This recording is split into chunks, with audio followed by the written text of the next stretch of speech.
So, you're building a world, and you've come to the point where you're like, I need a history for this world.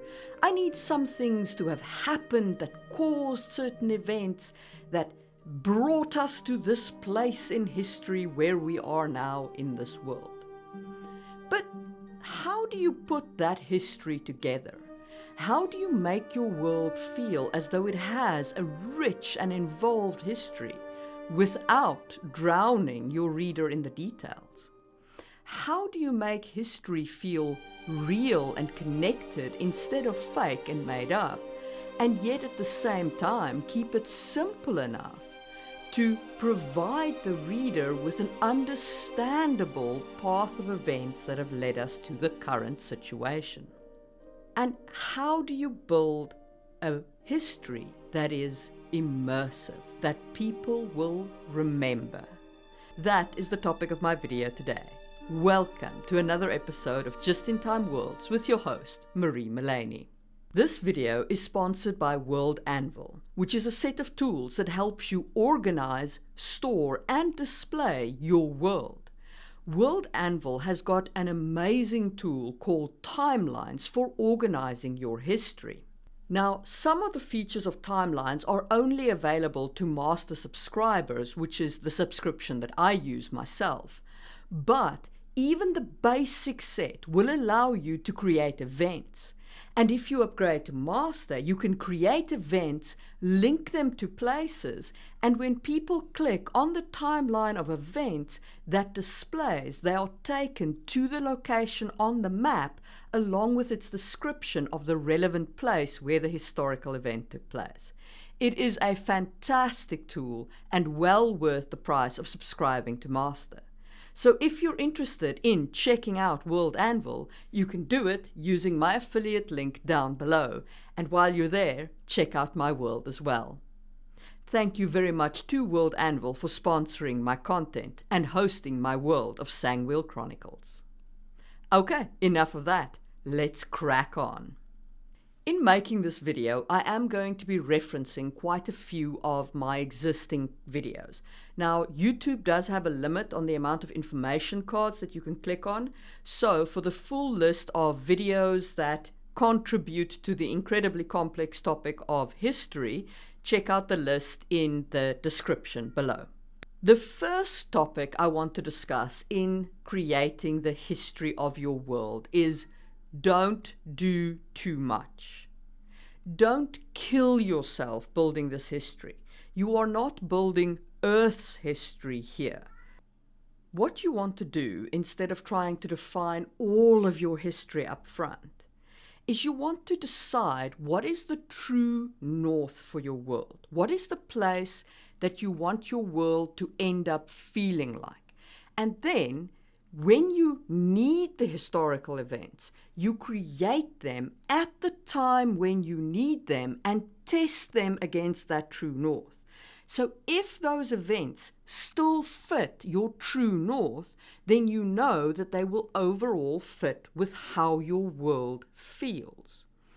As an example of this, when I was defining my world, Sangwheel Chronicles, I said, okay, the true north for my world is... It is based on the conflicting forces of creation and destruction, but these forces work together cooperatively. People see them in a kind of yin-yang aspect, but specifically related to creation and destruction. So they're like, both creation and destruction have got their place in my world. Reincarnation is believed to exist in my world because there is a physical thing called the wheel which does exist. But the purpose of the wheel is to separate the real world from a strange and mysterious realm where the gods perhaps reside, or where there is at the very least powerful and magical forces that can influence in a limited way the world beyond the wheel. And that is the purpose of the wheel, is that separation between these two realms. In terms of the technology of my world, it is a classic level technology, but with elements borrowing all the way up to the Renaissance, however, no guns. So, now I have the broad brushstrokes of the true north of my world, but I'm not telling the story in all of my world. I'm telling the story in specific places. So those are the only places that need a more detailed history. And that leads me to then narrowing those broad brushstrokes of the true north, narrowing it down to zero in on the specific elements that you need. So, for example, I needed a religious organization and it needed a history. Now, the true north of this religious organization is what I needed to be in the story. In the story, I needed to be an ancient religion with at least 2 schisms branching off from the main organization. It needs to dominate the continent of Kisangani, so it needs to be kind of like the medieval church in terms of all of the kings of Kisangani pay homage to the balancer, which is the ruler of the church. It needs to have been born in the desert of Sidon Mashada, and it needs to support a threesome marriage for its priests, 2 guys and a girl, tying back into my concept of creation and destruction with a balancing force. And very importantly, this religion needs to support the concept of there occasionally being born vessels of the gods who hold enormous power of their respective god, either the left-hand god of destruction or the right-hand god of creation, or the goddess, the balancer between them. Once I had that true north, I could then go and say, okay, how was this born? Who were the first priests? When did it spread from the Sidon Mashada to the rest of Kisangani, and how did it spread? Was there violence in the schisms that formed between the various factions of the religion? And I will go into some of that in the rest of this video. But first, am I the only person who builds like this, going a true north and then going down into the details? No, of course not. If you look at George R.R. Martin's work in A Song of Ice and Fire, you can see this pattern there too, which is not to say that I think Mr. Martin builds exactly in this fashion, but you can see the pattern of application of having a true north and then building as you need it into that true north. Why do I say that? Well, if you look at A Song of Ice and Fire, and specifically at the Westerosi continent, you can see that the guiding true north principle is that it must support a late Middle Ages Britain, which will devolve into the state of the War of the Roses. So you need an unstable king on the throne with strong fractious dukedoms. You need it to be the end of a dynasty. You need some external threats, and you need multiple claimants to the throne. And you also need the technology and society and history that supports that kind of society. So your society that you need, in his case, becomes your true north. Your current society is where you want to end up, and that informs the historical events that you draw from in order to build your history. Because what GRRM did was he took England in that time period and, added fantasy elements and of course made it his own, but then he also drew on the history of our world in a very easy source for the history of his world. But why do I recommend that you build this way? Mostly so that you can build history only as you need it. The problem with pre-building all your history is that it will become very tempting to shoehorn it into the story or into your campaign somehow so that you can show it off to your readers or your players or whoever you're building this world for. And the second thing is, if you build too much history up front, it becomes almost like a straitjacket later on, especially if you communicate it. You want to communicate less is more to give yourself the freedom and wiggle room to build slightly different elements as you need them, because sometimes you're in a situation where you've sprung a plot leak and now you need to world build a fountain to make that plot leak look a lot more appealing to the people who are consuming your world. And in order to do that, you need wiggle room in your history. So don't fix your history down. Fix the feel of your world and make sure that every piece of history you build fits that feel. And if you enjoyed that discussion of making a true north for your world, hit the thumbs up button. And let's talk about a little more detail around building this fake history. So once you have the true north for your world and you've taken it down to say, I want to build a kingdom, now you actually need to build that kingdom. Now, history is a thing that happens to people predominantly. That's what we remember. The people, places, and things of history. And that's how I'll break down this video. So looking at the people, how do you build people's history? Well, first, start with what you've got in your world. So again, looking at A Song of Ice and Fire and Westeros, when George R.R. Martin started the story, he needed an unstable king on the throne whose death would kick off a succession crisis. That means that his dynasty needed to be unstable, and a way to establish that was to have it be a recently established dynasty. So the Baratheon dynasty became the birth from a rebellion. And if you want my thoughts on a rebellion, there is a link to my rebellion video. But how did George R. R. Martin come up with a whole story around the Roberts Rebellion? Well, first, I think that he took it back to his Targaryens, the kings that Robert displaced, the organization that came before the current one, and what was its history. And there you can see very clearly how he drew on our history to form real and immersive organizations, in his case dynasties, but they're still organizations, that suited his world. So the Targaryens, the original Aegon the Conqueror and his sisters, to my mind at least, were pretty clearly based on William the Conqueror and the Norman kings. Now, the Norman kings didn't last very long past the actual conquest. They were replaced by the Plantagenet kings after a succession crisis kicked off by there not being a male heir.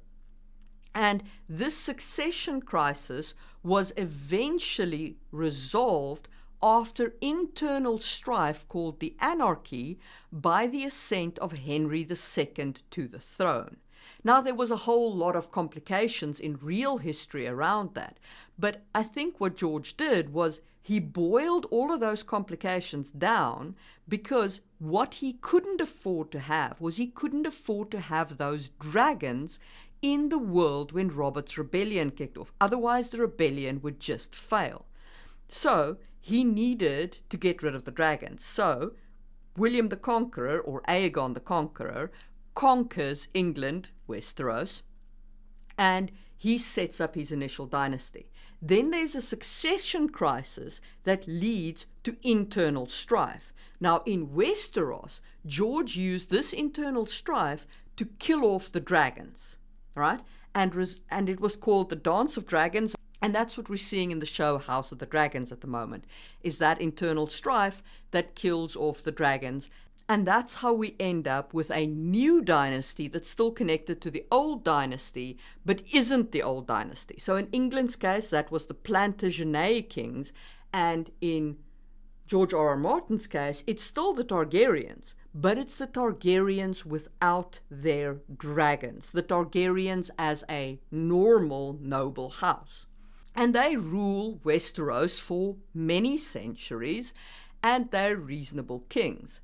But over time, there's marriages, there's some rebellions, and of course, there's some bad things that happen. And eventually, you end up with some cadet houses like the Lancasters and the Yorks, or the Baratheons and the Lannisters and the Starks, etc. And then you put an unstable king with potential for madness on an unstable throne. So in our case, that was Richard II, and in Westeros' case, that was Aerys, the Mad King. And then you depose that king, and you put on the throne the king from a new house, the House Baratheon. And you kind of roll into one the three Henrys, Henry IV, Henry V, Henry VI, because those are the kings that, to my mind at least, form the core basis for Robert Baratheon's personality. He is kind of a weak king, but he's a very good general, he's a very expansive man, and so on. But in the end, he leaves behind a broken kingdom ready to be taken over by 5 different claimants. And that is what results in the War of 5 Kings in Westeros. And after the death of Henry VI, it's also what kicked off the War of the Roses in England. So for more on rebellions and warfare and so on, check out my videos, all linked down below. I've done quite a few on that particular topic. But what you can see here is what Martin did was he took our world's history. He took the history of the real world and he compressed it. But he took people from the real histories and he combined them and compressed them to form people that he needed and that his people would remember. William the Conqueror, Aegon the Conqueror. Henry II becomes like Jaehaerys, the conciliator. So you take these people from history and you transform them a little bit and you put them on the throne as you need them. So real history obviously is very organic because it happened for real. So drawing people from real history helps you build on that concept.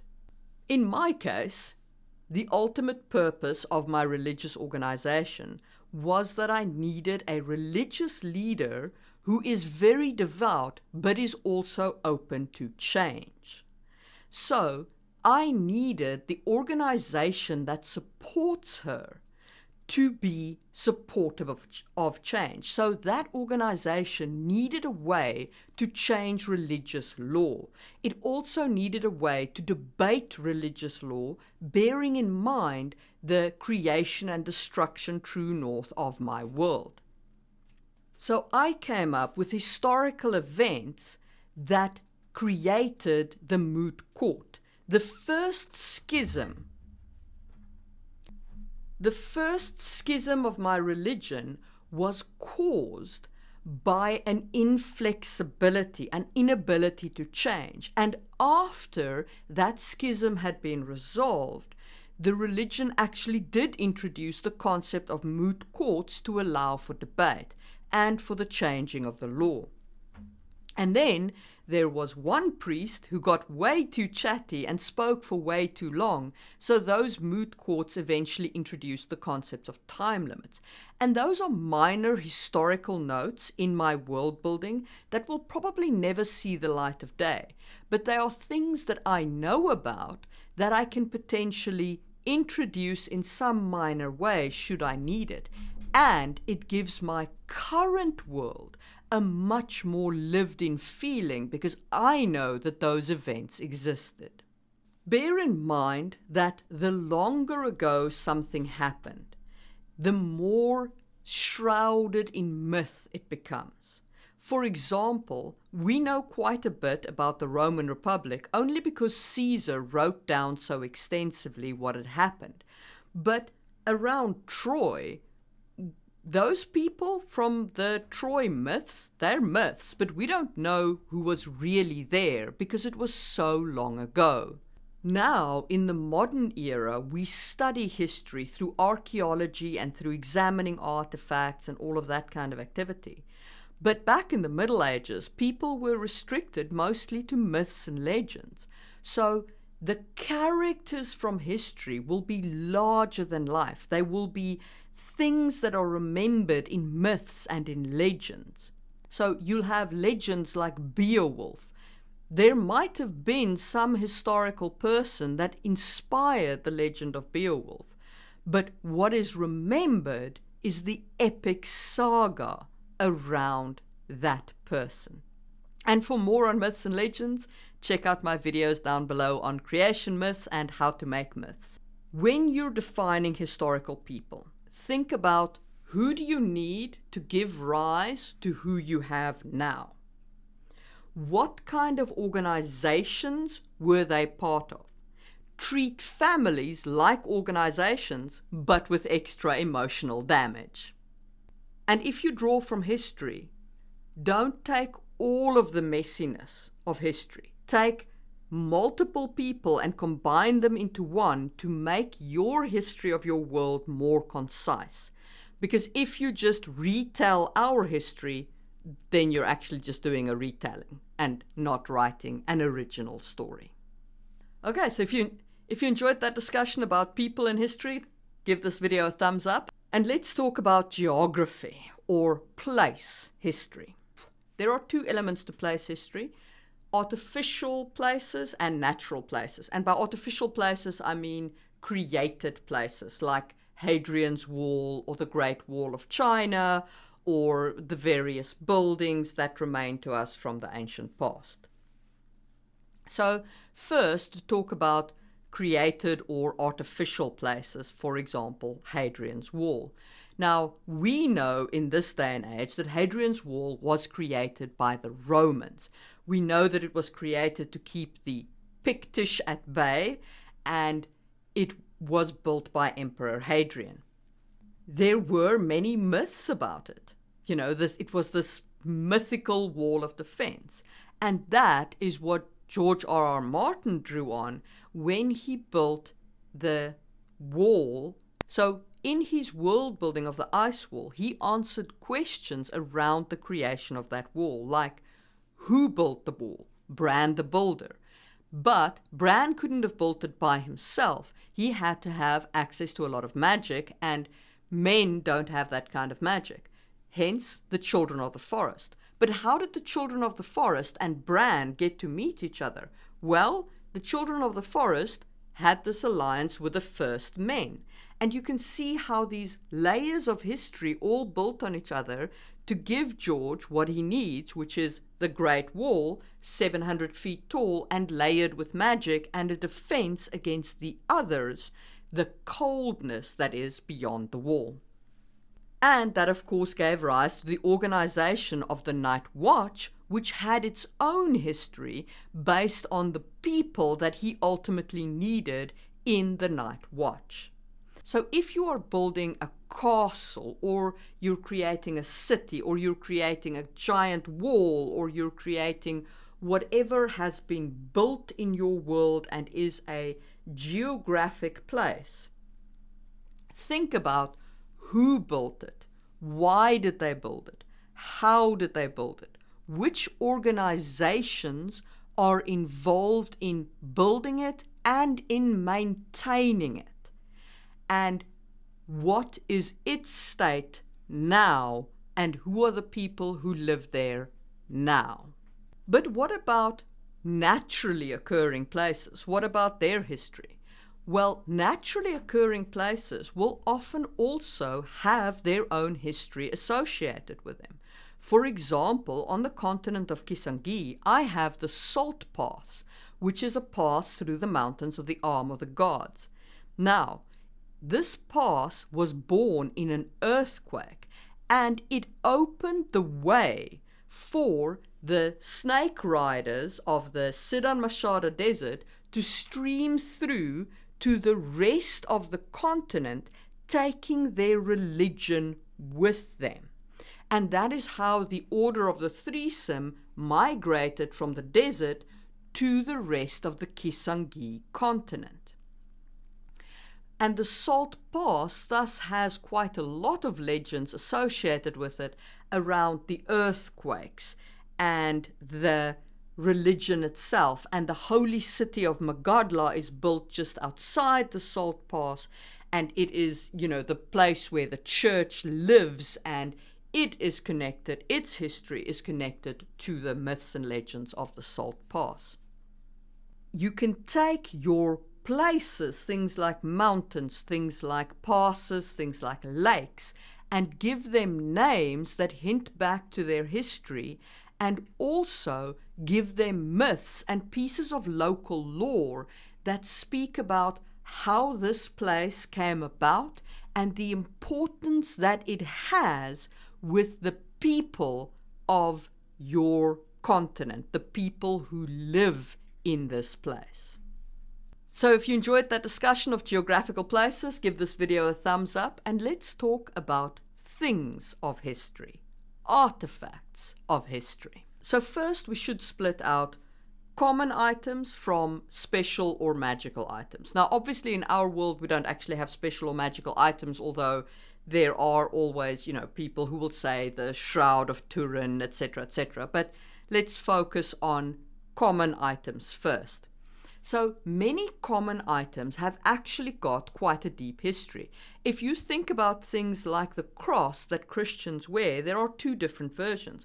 There's the one with the Roman Catholics wear, which has got Jesus on the cross, and there's the empty cross that the Protestants wear.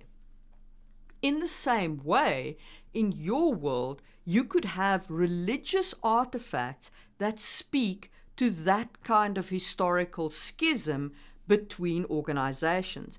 And that's what I did when I created my Soa charms. The Order of the Threesome wear these glass bracelets that show iconography of the gods. But one of the other schisms doesn't wear that at all. They have nothing like it. And the other schism actually only wears colored bands around their wrists. So you can have these different areas where the same item of clothing that they call by the same name, but with subtle variations that speak to the historical events that gave rise to it.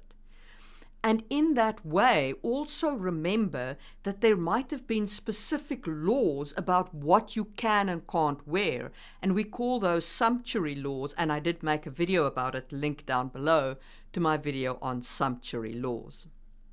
But of course, this is fantasy world building, so you can also have special magical items like the Horn of Jurajim, or my pen of knowing, the Dagao, that is used to write the laws of my threesome religion on the rocks that are kept below the Temple of Magadla. Now, when you're designing your history around this item, think about things like who originally owned it.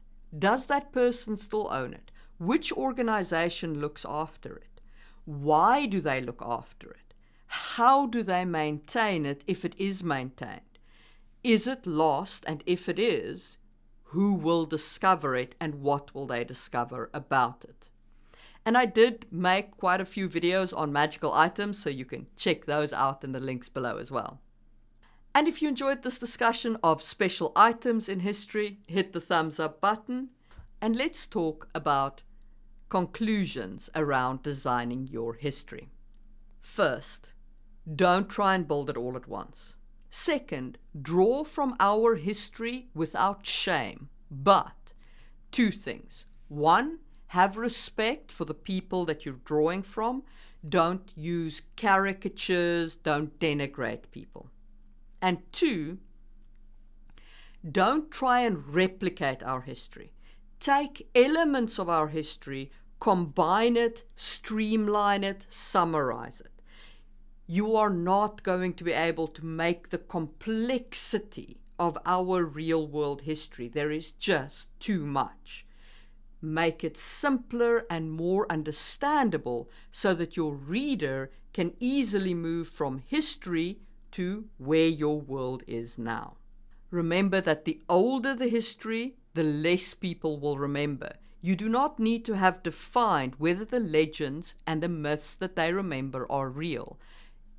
All that matters is whether the people in your world believe those myths and legends to be real.